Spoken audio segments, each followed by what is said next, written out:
आज आपल्यासोबत पॅन्थर हा दरारा अमुचा ह्या पुस्तकाचे लेखक प्राचार्य रमेश जाधव उपस्थित आहेत आणि आणखी 2 पाहुणे उपस्थित आहेत, प्राध्यापक एकनाथ जाधव व RPIचे ज्येष्ठ कार्यकर्ते दासोदादा ठोंबे.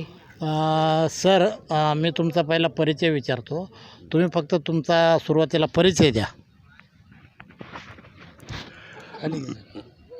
मी प्राचार्य रमेश जाधव आणि बदलापूरला राहतो आहे. दलित पॅन्थरच्या चळवळीच्या सुरुवातीच्या काळापासून मी पॅन्थरमध्ये काम करतो आहे.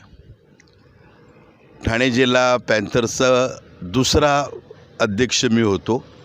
पहिले PS रोकडे होते, नंतर मी झालो रमेश जाधव, त्यानंतर प्राध्यापक एकनाथ जाधव तिसऱ्या जिल्ह्याचं नेतृत्व करत होते. ह्या जिल्ह्यात आमच्या काळामध्ये म्हणजे मी जिल्ह्याचा अध्यक्ष असताना आणि प्राध्यापक एकनाथ जाधव सरचिटणीस असताना ह्या जिल्ह्यामध्ये जवळपास 80 दलित पॅन्थरच्या छावण्या होत्या. ह्यावरून तुम्हाला ह्या जिल्ह्याची ताकद समजून येईल. ओके, माझा हा दुसरा प्रश्न असा आहे की आता जो दलित पॅन्थर सुवर्ण महोत्सव जो तुम्ही साजरा कराय निघालेले आहेत, तर हा दरारा हा आमचा हे पुस्तक तुम्ही लिहिले, याच्या पाठीमागचा काय उद्देश आहे? म्हणजे तुमची काय भूमिका आहे की हे पुस्तक समाजात कुठल्या प्रकारे कशा प्रकारे प्रदर्शित होईल आणि ह्याचा लोकांना कसा फायदा होईल? तर थोडक्यात हा पुस्तक लिहिण्याचा तुमचा याच्या पाठीमागचा उद्देश काय? मी तसा काय लेखक वगैरे नाही. पॅन्थरच्या सुवर्ण महोत्सव वर्षामध्ये दलित पॅन्थरवरती अनेक लोकांनी पुस्तकं लिहिलीत. अनेकांची पुस्तकं प्रकाशित होण्याच्या मार्गावरती आहेत.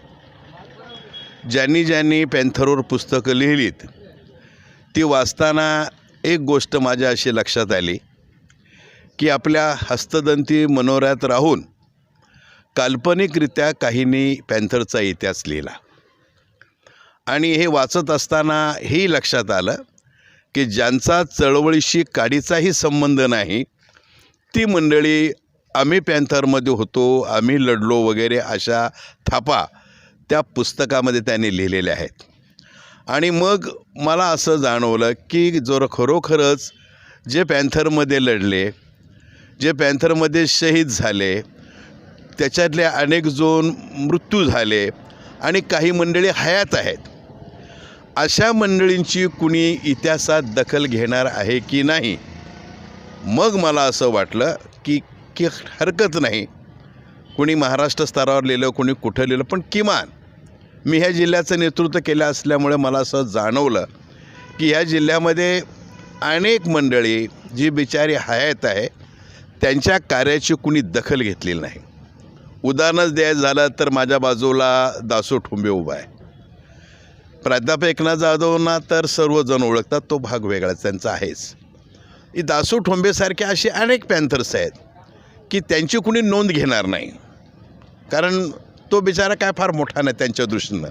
पण दासो ठोंबे माझ्यासारख्याच्या दृष्टीने फार मोठा कार्यकर्ता आहे, पॅन्थरमध्ये लढलेला आहे. असे अनेक दासू जे अप्रकाशित आहेत, जे दुर्लक्षित आहेत, त्यांची कुणीतरी दखल घेतली पाहिजे.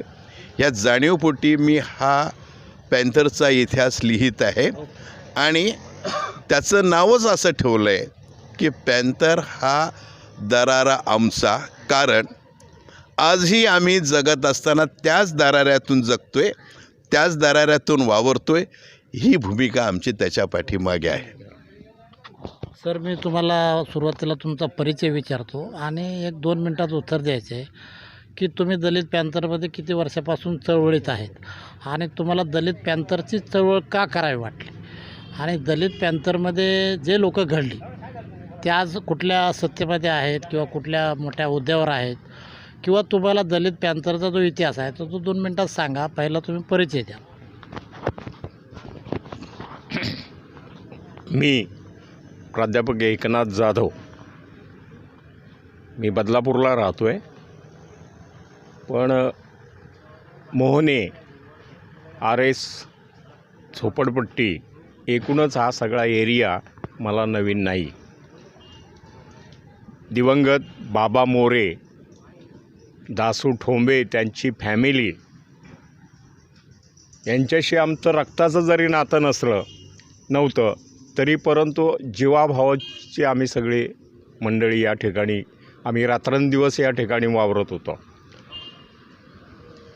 पॅन्थर हा दरारा आमचा हे प्राचार्य जाधव सरांनी जे पुस्तक हा ग्रंथ लिहिलेला आहे तो या उगवत्या पिढीला आदर्श ठरेल असं आमचं मत आहे. मी दलित पॅन्थरपासून कार्यरत होतो. सरांनी सांगितलं की मी सर अध्यक्ष होते आणि मी सरचिटणीस होतो.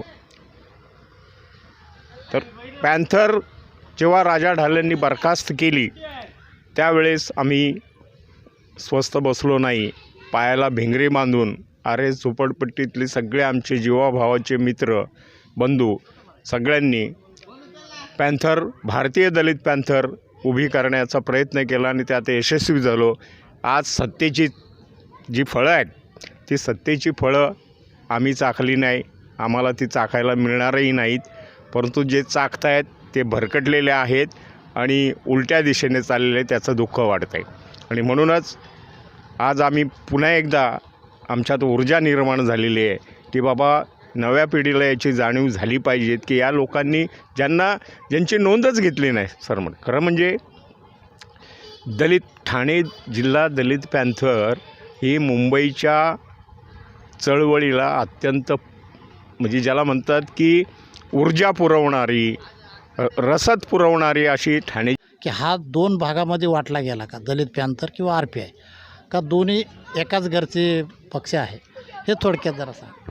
तसं पाहिलं तर दलित पॅन्थर विसर्जित झाल्यानंतर RPI आठवले गट निर्माण झाला आणि आठवले गटाचं वर्चस्व आहे हे आम्ही नाकारत नाही. परंतु पूर्वी जे तरुणांमध्ये जो जोश होता किंवा त्याग करण्याची त्यांची जी दानत होते, योगदान द्यायची दानत होते, ती आता संपलेली आहे. नव्या पिढीकडून किंवा उगवत्या पिढीकडून आम्हाला खूप अपेक्षा आहेत, परंतु त्या अपेक्षा पूर्ण होताना दिसत नाही. चळवळ आणि RPI हे एकाच नाण्याच्या 2 बाजू आहेत.